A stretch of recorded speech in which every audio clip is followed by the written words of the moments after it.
The Tom Woods Show, episode 1017. Prepare to set fire to the index card of allowable opinion.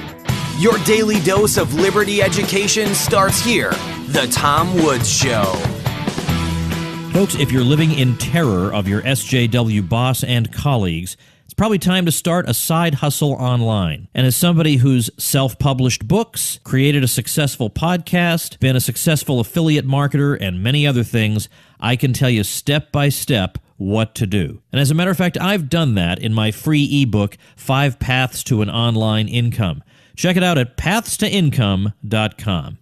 Hi everybody, Tom Woods here. I am on the road today heading to New York City for the Mises Institute's 35th anniversary event. So while I'm doing that, I'm sharing with you this talk I gave a number of years ago at the Association of American Physicians and Surgeons annual meeting, and you will be perhaps surprised at the topic I choose, because a professional association of physicians, you might think, would be too timid for this sort of topic, but not those good folks whom you can get to know at aapsonline.org. So that's all I'll say by way of setting it up, and I hope you enjoy it. Thank you very much, ladies and gentlemen. Don't be misled by my name tag where it describes me as Tom Woods, MD. That's a typo.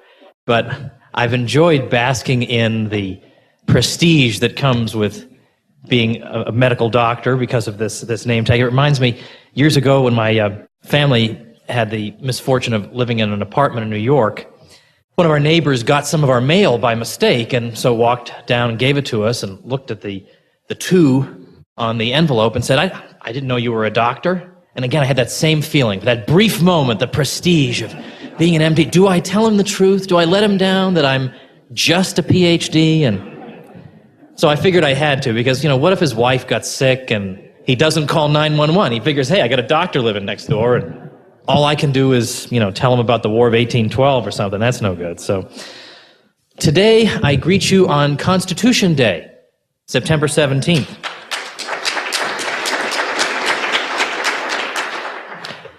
Now, learning about the Constitution, these are all good things. But let me define for you Constitution Day.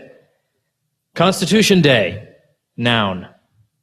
Observed September 17th, the day on which American schools are unconstitutionally required to learn about the Constitution. Because, of course, there is no constitutional authorization for any federal involvement whatsoever in education, whether for good or ill. Now, I raise that because I sometimes think they do things like this just to drive us crazy, right? Because, for example, I think we all remember, particularly people in this room, the incident in which Nancy Pelosi, and I'm sorry I have to mention a name like this, here you are trying to have a nice conference, and it was bound to happen, right? I mean, somebody was bound to mention her name. But when Nancy Pelosi was asked about where she got the constitutional authority to pass this medical care thing, and we all remember her response. It was, "Are you serious? Are you serious?" And then moving on to the next question. And then her spokesman said later that, the speaker, of course, couldn't respond to such a ridiculous question as that. It's an absurd question. Well, I think a lot of people in the country don't find that to be such an absurd question, but it's extremely revealing that Pelosi thinks she can get away with not even, it'd be one thing if she gave us a dumb answer or a lame or ridiculous or contemptible answer, but no answer at all. That's astonishing. That tells us something about the condition of things these days. That they don't even feel like we peons are entitled to an answer. They can just ridicule us and move on to the next thing. What I'm going to be talking to you about today is primarily historical, although with, I hope, current day application.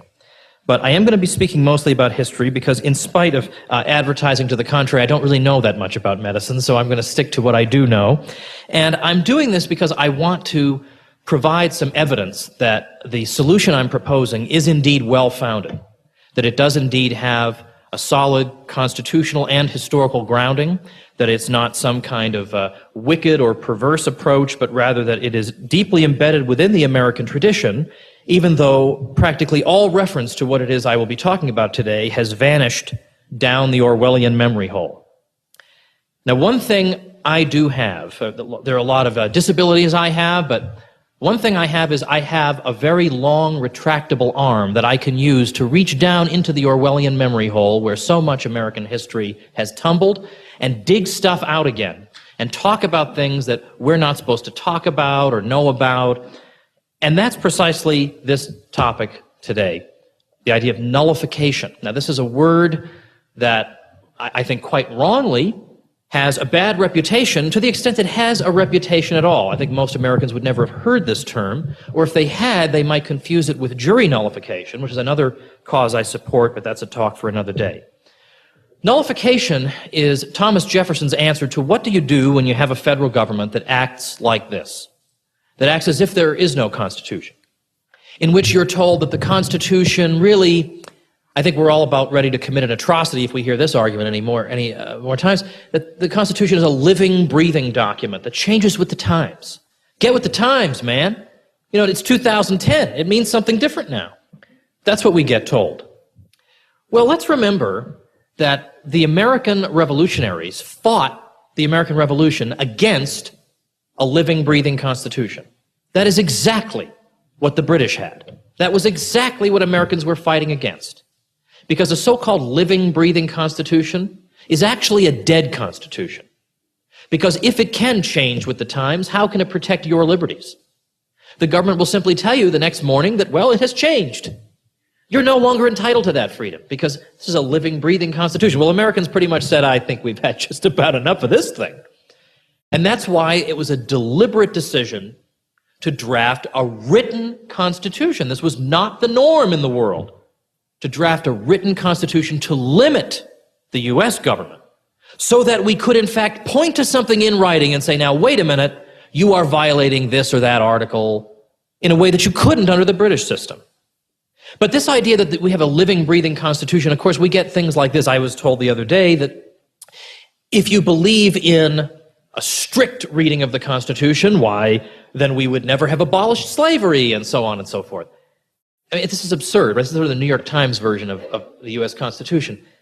People who oppose the so-called living, breathing Constitution are not against constitutional amendments, because constitutional amendments are indeed provided for in the Constitution. It is okay to amend the Constitution. That's not the objection that we have. The objection that we have is that people who talk about a living, breathing Constitution are not talking about amending it. They're instead talking about, well, you know, we'd like to do X, Y, or Z, but the Constitution doesn't really authorize it, but it sure would be a pain in the neck to amend the Constitution, so let's just go ahead and do it anyway. That's what we're objecting to. Because Jefferson said, you may as well have a blank piece of paper for a Constitution, if that's going to be your approach. So this living, breathing Constitution nonsense makes about as much sense as saying in the middle of a poker game that your two-pair beats your opponent's royal flush, because I forgot to tell you, this is a living, breathing poker game. It changes with the times. You're living in the past, man. Now pay up. No one would accept this. So Jefferson has a response to this. What do you do with a federal government that acts like this? Well, it's interesting to know what Jefferson would argue, first of all, that you do not do. Jefferson and those who followed him were not so sure that the response to an unconstitutional law, the proper response, was to vote the bums out. Now, that might be a good idea. We wouldn't rule that out. But it takes a long time before you get your next chance to vote the bums out. And by and large, as we've seen through American history, the new bums tend not to be a whole lot better than the old bums. And there's no guarantee that your fellow Americans are going to be able to distinguish the marginally better bum from the worse. So again, this is not necessarily the solution. I mean, meanwhile, this unconstitutional law will be festering throughout American society. He was also unconvinced that federal courts were the solution. That's not to say that federal courts can have no role or could never, ever conceivably do the right thing. But by and large, he was concerned that federal courts will tend to rubber stamp what the rest of the federal government is doing. And the problem is the federal government. And the federal courts are part of the federal government. So this is not necessarily going to solve our problem. It's not impossible that it could solve our problem. But we need some sort of supplemental approach as well. Because ultimately what this boils down to is the fact that the federal government will not limit itself. You cannot establish an institution like this, hand it a piece of paper, and say, go limit yourself. It has absolutely no incentive whatsoever to limit itself, to stay limited. It has every incentive in the world to expand. So how do we keep this federal government limited? Not by expecting it to limit itself, but by having something outside the federal government do the limiting. And that for Jefferson was just common sense. Something else. Power is going to have to be checked by power. Ambition is going to have to be pitted against ambition. Anything else is utopian and an unreasonable expectation. So who's going to do this limiting, therefore? Well, in Jefferson's view, the logical candidate to do the limiting would be the states. Now, why is that? It's because the states in American history preceded the federal government. We had states before we had a federal government. We had states that sent delegates to a constitutional convention. Those delegates drew up the U.S. Constitution. And then what did they do after they drew up the Constitution? Did they have a nationwide vote on whether or not we should ratify the Constitution? No. They went state by state because the fundamental constituent building blocks of the United States are the states. We have a collection of individual self-governing political societies. And so each of them had to make this very important decision for itself and could not bind any other state. That's the fundamental nature of the United States, is precisely that we are the United States, not the United State. That it was customary throughout much of the 19th century to say the United States are a nice place to live. Emphasis on the plurality of political societies. This was a deliberate creation. This was not an accident. The world was lousy with centralized states in which a centralized regime made the decisions for everybody in society. The world already had a whole bunch of those. It didn't need another one. We already had that model. The idea of the United States is that we're a little bit different. We're going to be the exception. We are not simply going to be a regime in which there is one irresistible power center, but rather that power is going to be broken up into little bits because we can't trust people with centralized power. And indeed, Jefferson, late in his life, even thought the states were too big to entrust with power and devised a scheme for what he called ward republics, in which most decisions would be made at the level of the ward, which is just a part of a city. That was how much of a political decentralist Jefferson was. So all this thinking is very, very much contrary to the wave of nationalism that begins to overtake the Western world as the 19th century progresses, in which large centralized states become self-justifying goals. They're just ends in themselves. Well, this was certainly not the original American idea. So given that the states created the federal government, they are the principals to the constitutional compact. The federal government is merely the agent. The agent does not tell the principals what to do. The employee does not tell the employer what to do. The Frankenstein monster does not instruct Dr. Frankenstein. Well, he might, because he's big. But you get my drift. This is not how it's supposed to work. So ultimately, when there is a dispute over power between the federal government and the states, we can't say the federal government will have a monopoly on deciding the outcome. If we say the federal government has a monopoly on determining what the extent of its own powers are, we have absolutely no right to be surprised when it keeps discovering new powers, which indeed it does. On a weekly basis, we learn all these new powers we never knew were there. Turns out they are there.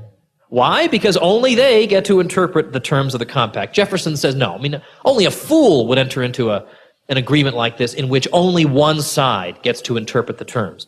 No, the states, he said, as the principals, the states need, in the last resort, to be able to render constitutional decisions, to in effect say that the federal government has gone beyond its constitutional powers, and therefore the idea of nullification simply boils down to the power of a state to say to the federal government, you know and I know that what you've just done is unconstitutional. And you may treat the Constitution with contempt, but this state does not. In this state, we have too much respect for the Constitution to allow you to get away with enforcing an unconstitutional law, because in our view, an unconstitutional law is not a law. It is null and void from the moment of its alleged passage. That's what nullification boils down to. Now, where does this come from? Where do we first see this given voice? Well, we first really hear it in the seminal year 1798, because it's in that year that Jefferson drafts something called the Kentucky Resolutions of 1798 that have fallen down that memory hole, and James Madison drafts the Virginia Resolutions of 1798. In the Virginia resolutions, Madison says that if the federal government exceeds its constitutional powers, that the states are duty-bound to resist. Duty-bound to resist. So notice he does not say that if the federal government exceeds its constitutional powers, the states could flip a coin, and if it comes up heads, they could resist. They're duty-bound to resist, says Madison. Jefferson introduces the concept of nullification in his draft of the Kentucky Resolutions of 1798, and the word itself appears in follow-up resolutions the following year. And these became known as the Principles of 98, and those principles can be stated very simply. The federal government is a limited government. It is a government of enumerated powers. It has only the powers expressly spelled out in the Constitution, and none other. And so if the federal government, therefore, attempts to impose upon the people some additional condition, to exercise some supplementary power, then the states must say no. Those are referred to as the Principles of 98, and they enjoyed a long and distinguished lineage in U.S. history until they fell down the memory hole. They were not, in fact, used to defend slavery, which I'll get to later, which is what, anytime you hear the states mentioned, immediately you're accused of having all kinds of sinister intentions and you want to bring back slavery and so on and so forth. We're going to leave that childishness for a little bit later because it is. I mean, this can be dismissed almost immediately. Anybody who raises this with you, you can just start, in your head anyway, smiling because you're going to win this argument. The person has no idea what he's talking about. Now, in a follow-up report in the year 1800, that's sometimes referred to as Madison's report or the report of 1800 or the Virginia report. In this report, Madison revisited his resolutions of 98 and confirmed what he had concluded there and reminded his fellow Americans that we need some recourse for those situations in which even the judicial branch betrays us. So it is not enough simply to rely on the courts. We need something else in addition to that. Okay, so where does this all come from? I mean, did Jefferson, first of all, why did they do this? Why 1798? Well, as some of you know, 1798, we got the Alien and Sedition Acts of 1798, one provision of which made it a crime punishable by fine and or imprisonment to criticize the president or Congress. And indeed, newspaper editors were imprisoned under this act.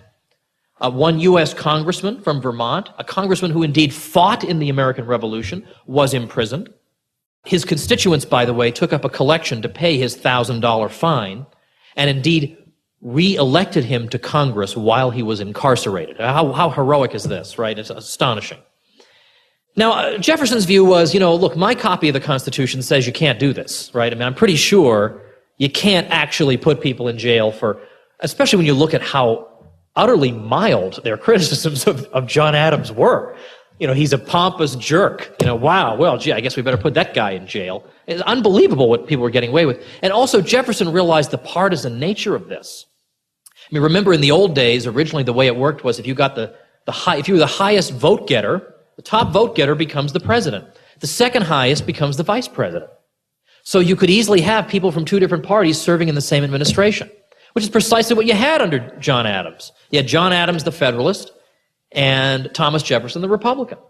And notice how the Sedition Act is worded. You can't criticize the president, and you can't criticize the Congress. Wow. Well, Jefferson wasn't born yesterday, so he could see what was going on here. And in fact, as he was corresponding with James Madison about what should we do about this, I mean, we can't just let this pass.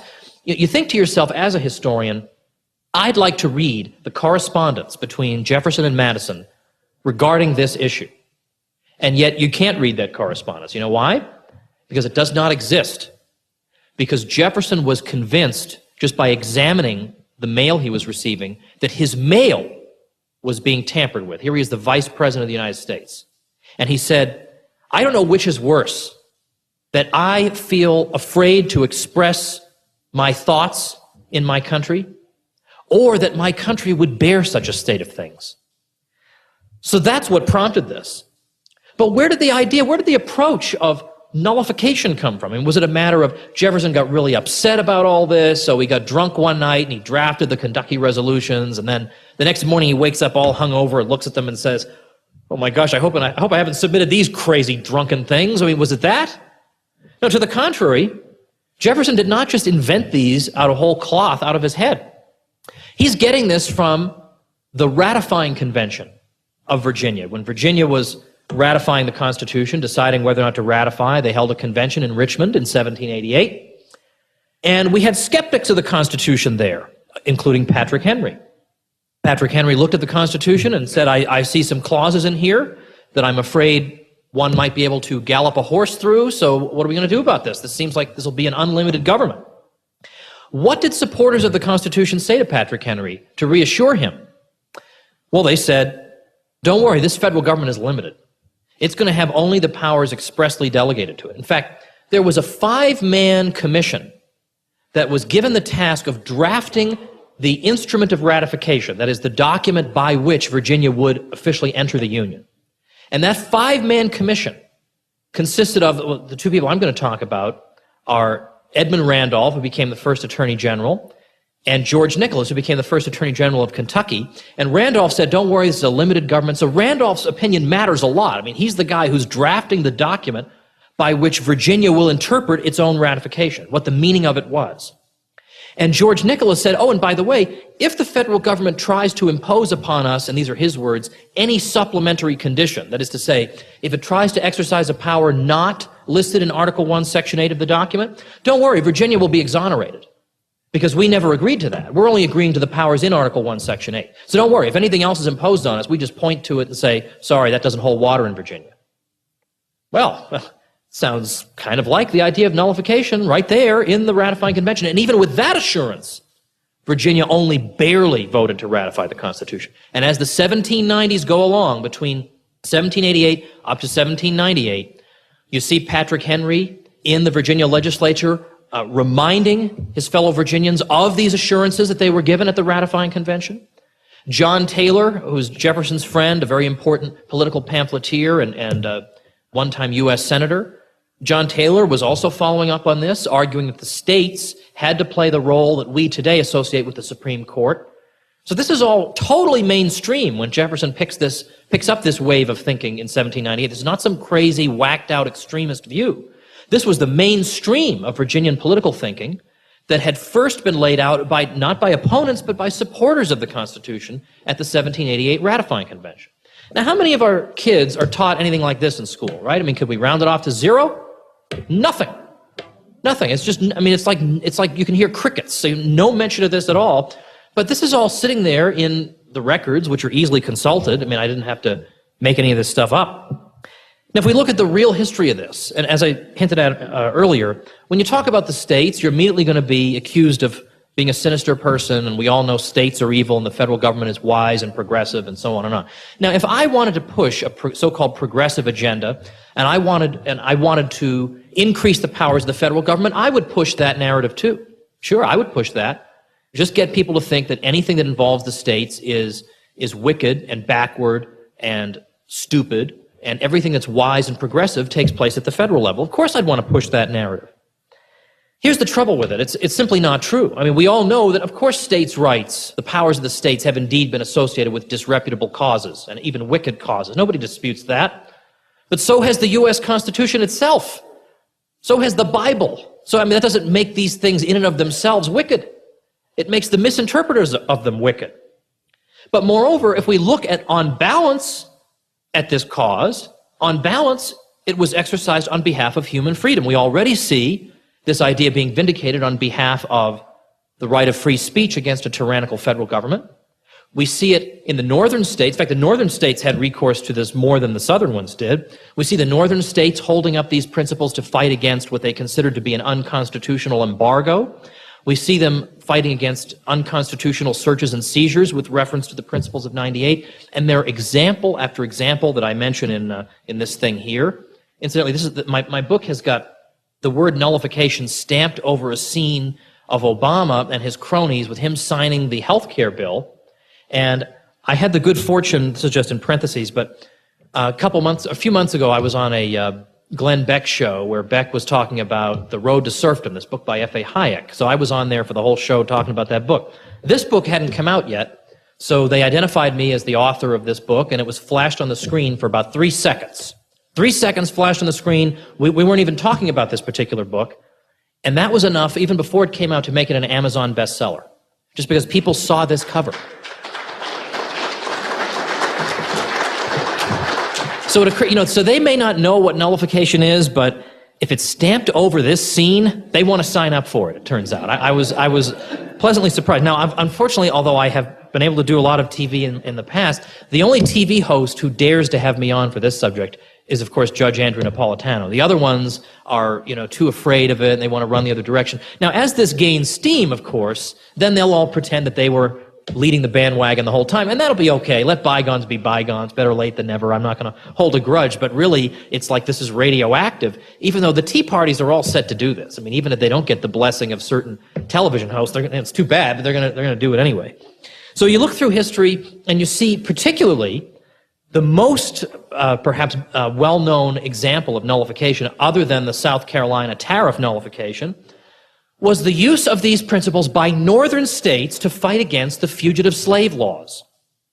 Now, you may say, well, wait a minute, isn't there a fugitive slave clause in the Constitution after all, right? I mean, is this a misuse of nullification? Because that's not an unconstitutional law. Well, to make a long story short, I give the details in the book, but to make a long story short, they believe there were unconstitutional features of these laws. That yes, there is such a clause in the Constitution. That does not mean the federal government can use any means whatsoever, any conceivable means to go after runaway slaves. And indeed, some states thought it infringed on their powers to protect their people against kidnapping, to have a policy that says a slaveholder, a southern slaveholder, can come into your state and say, hey, I've got a physical description of the slave who ran away from me, and that guy over there kind of looks like him, so I think I'm going to take him. There were some people who thought, I think that system is just a teensy-weensy bit open to abuse. So we're not doing that. We're not going to let anyone be taken out of our state without giving them a jury trial first.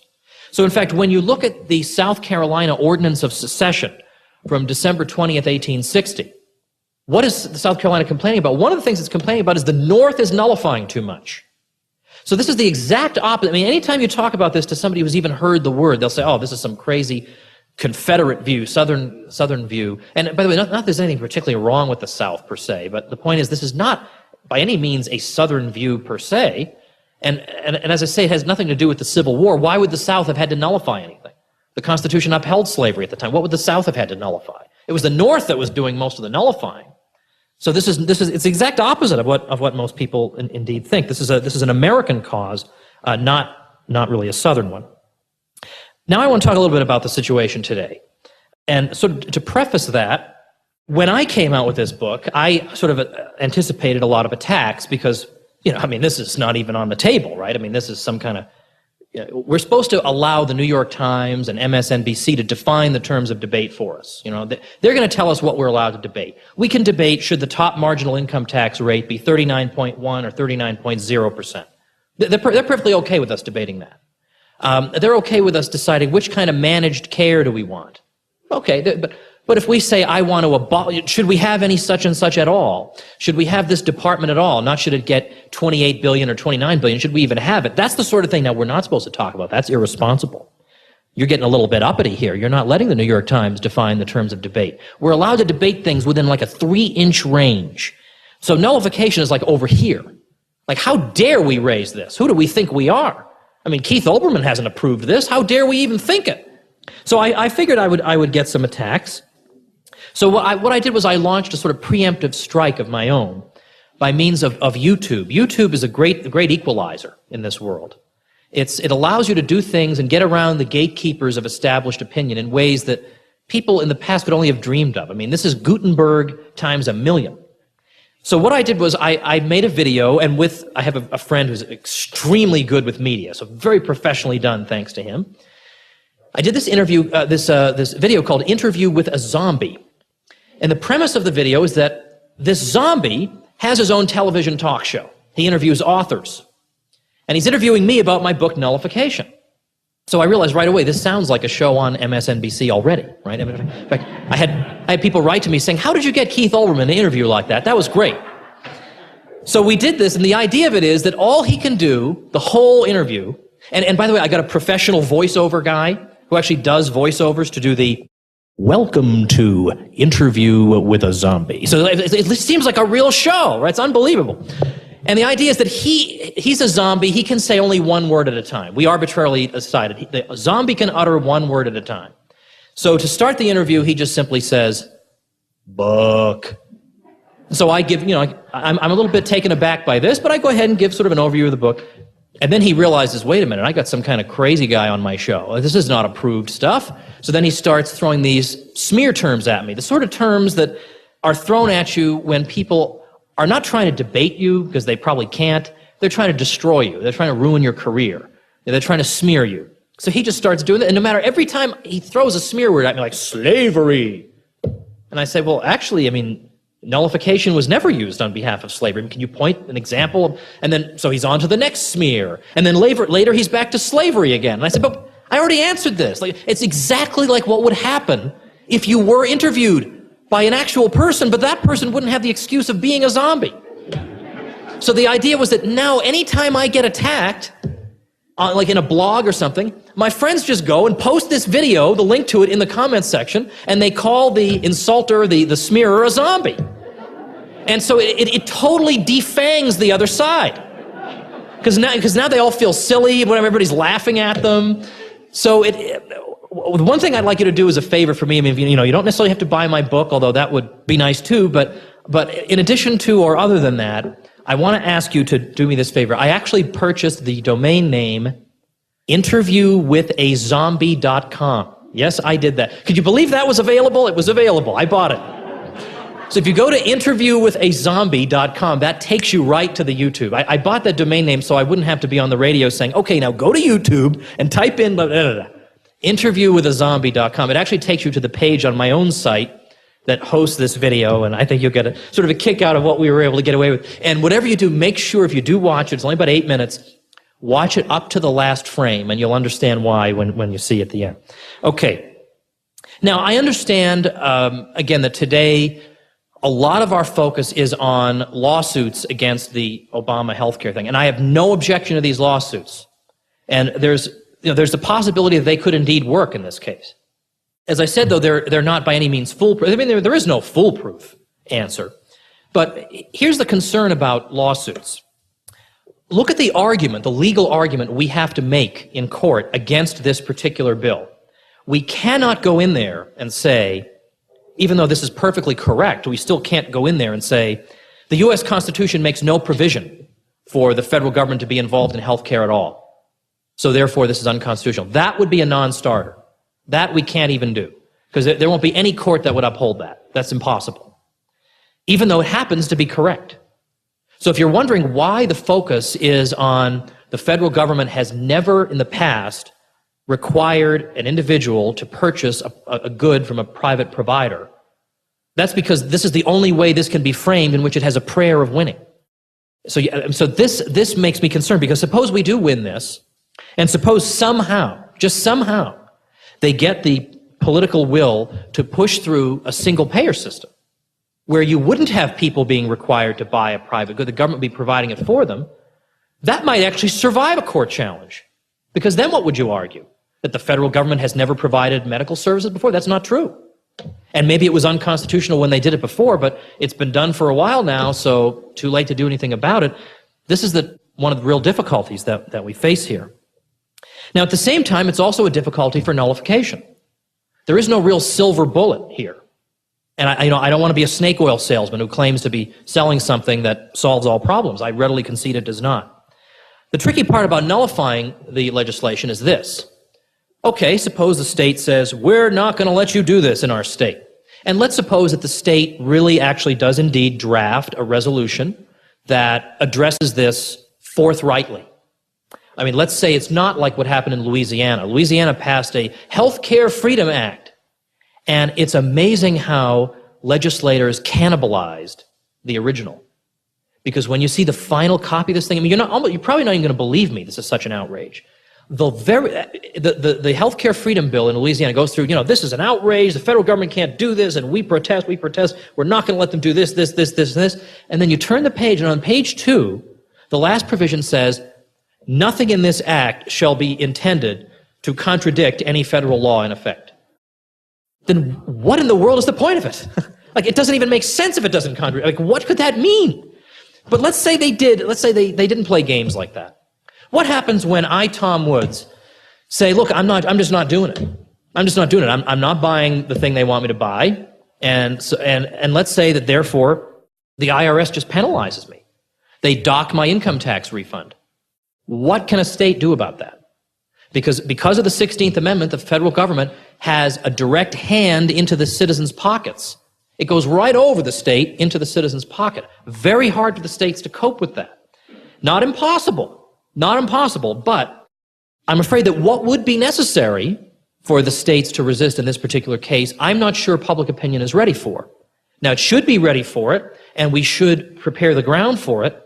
But basically what we would need to start thinking about is a proposal that some state legislators have considered called federal tax escrow accounts. And again, yes, this is going to sound like, oh, gee, this is not mainstream. I don't hear Chris Matthews or Sean Hannity talking about this. Oh, okay, but I think we need to broaden the range of options that we are looking at here. I mean, I don't think we're going to be able to overturn a century of federal legislation using tried and true conventional methods that have failed us for a century. We're going to have to think of different approaches. Such an account would basically operate like this. It could simply be a matter of a state saying, you know, that gas tax that we help collect for you guys, well, we're going to hold it back, and we're going to use it to reimburse anybody who is penalized unjustly for not cooperating with the health care bill. Now, could they get away with that?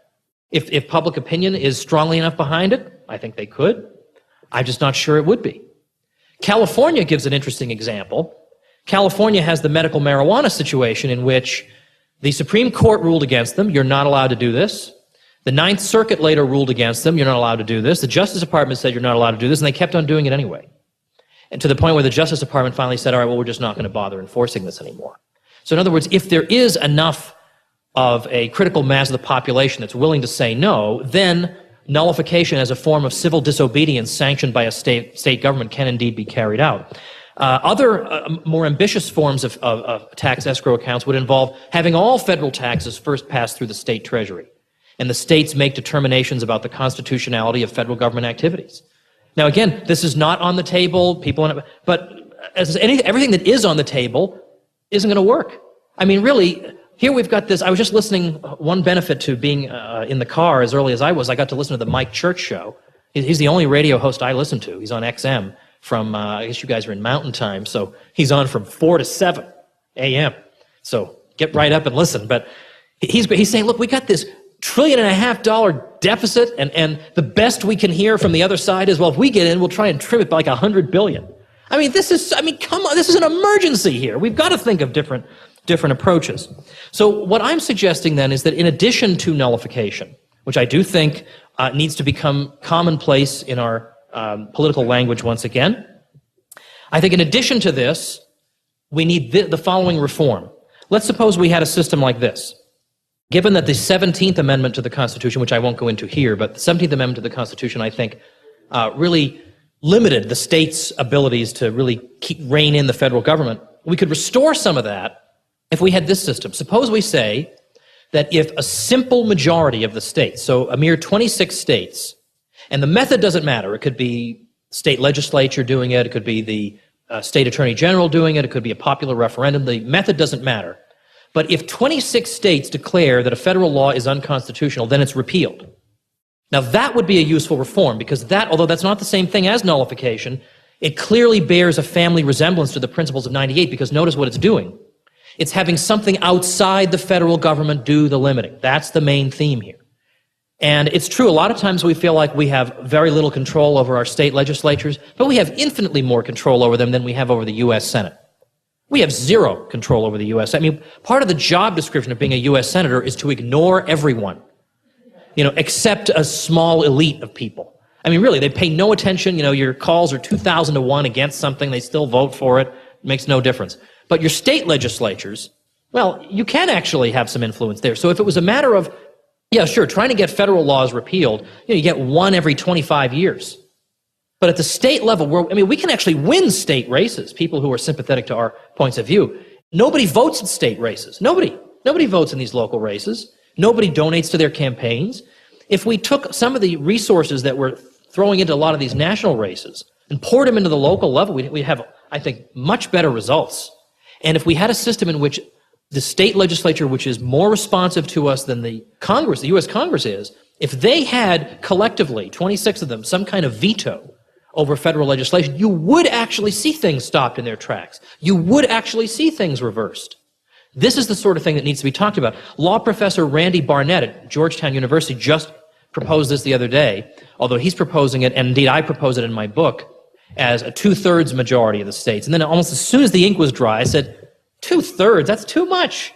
A simple majority, just a simple majority. I mean, the federal government gets the benefit of the doubt often enough. Forget this 2/3 of the states stuff.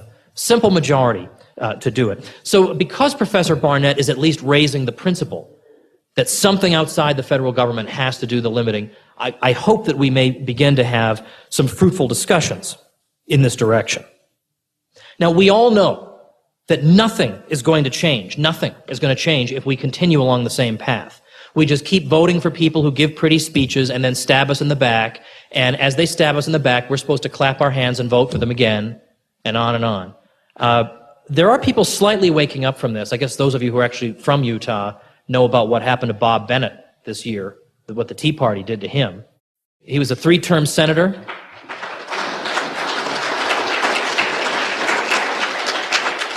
He was a 3-term senator who seems to have had the opinion that, look, I'm a 3-term Republican senator, so I am entitled to rule over you forever. And I'm going to because, you guys are a bunch of suckers and I got an R next to my name. He was defeated by 2 Tea Party candidates in the primary. And he was defeated in large part because he had voted for the bailouts. And the CNN reporter is talking to the founder of the Tea Party of Utah, is appalled at this, that the peasants are getting so uppity that they would vote against their betters like this. Don't they know that their role is to sit back and shut up and be exploited and be happy about it? And the reporter said to this guy, well, is it really fair that a man's career should end because of one vote? And his response was, his career will end with that vote. Very good. Okay, maybe we are indeed seeing progress. But it's going to take a lot of this, and it's going to take a lot of, I'm not just going to be satisfied with some pretty speeches.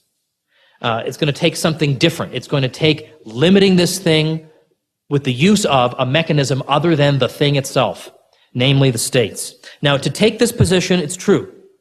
You're going to have to stand against the media and political establishments. Well, that's no surprise. We do that every day. We do that every day. So what? So what? What could they say about us they haven't said already?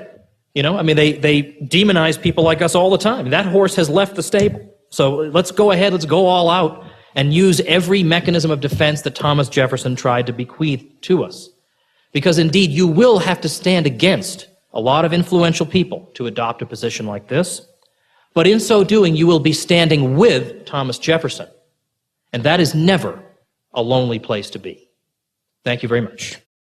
All right, everybody. I wrote a book on the topic of nullification in 2010 called Nullification. So check that out. You can get it on Amazon. You can get the audiobook for free. If you've never used Audible before, you can get the audiobook version for free at tomwoodsaudio.com via the free offer they have there. So you can check that out. And that's all I have to say until tomorrow. Thanks for listening. Become a smarter libertarian in just 30 minutes a day. Visit tomwoods.com to subscribe to the show for free, and we'll see you next time.